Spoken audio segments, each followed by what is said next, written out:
Hello, my name is Valerie, and today I will be talking about The Hobbit by J.R.R. Tolkien. Why did I choose to read The Hobbit?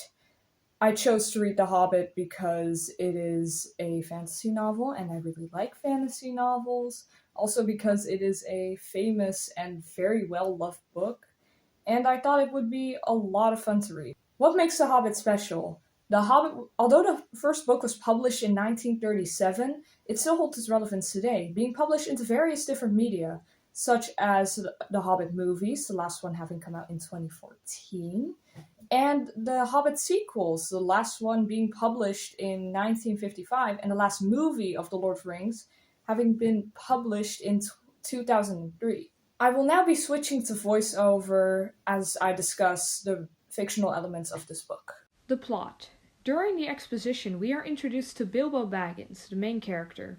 We learn about his family history, his home, what he does in his free time, and so on. Then along comes Gandalf, an old wizard, who asks Bilbo to join him on an adventure. Bilbo declines. The next day, Gandalf returns with 13 dwarves by his side. The dwarves talk and sing about a treasure, which had belonged to the dwarves long ago, before it was stolen by the dragon, Smaug. The dwarves convince Bilbo to join them on their adventure anyway, and return the treasure to the dwarves. They start their journey to the Lonely Mountain in the east the next day. During the rising action, the group encounters trolls, goblins, spiders, and wood elves, and before they reach the Lonely Mountain, they encounter a human town called Lake Town, which is not located far from the mountain. During the climax, the group reaches the Lonely Mountain.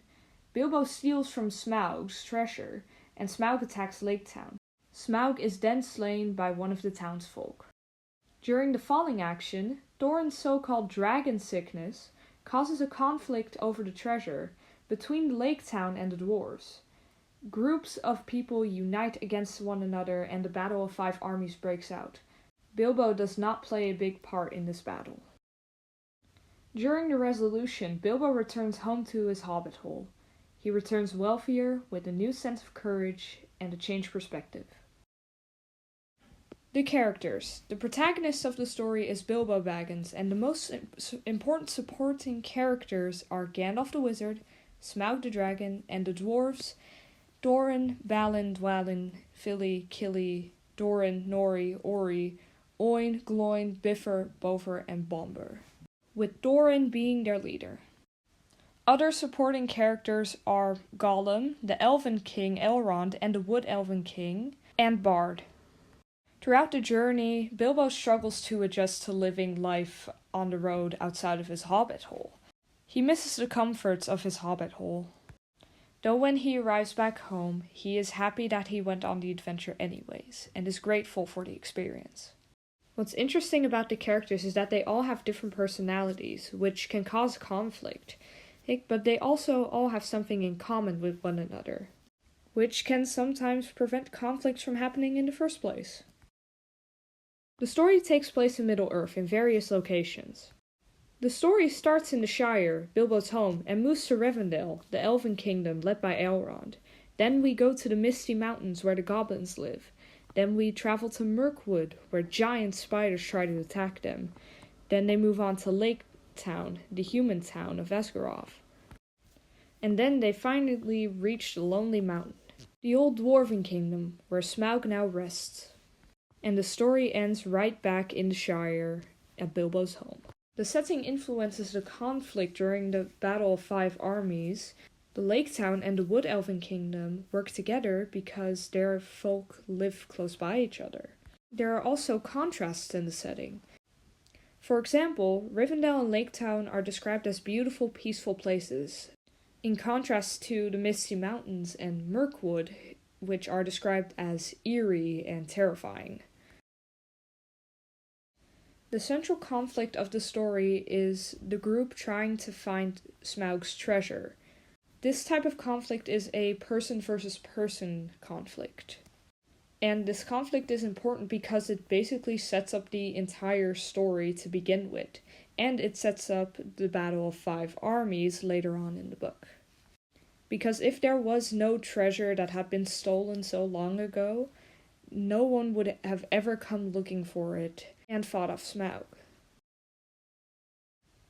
Themes.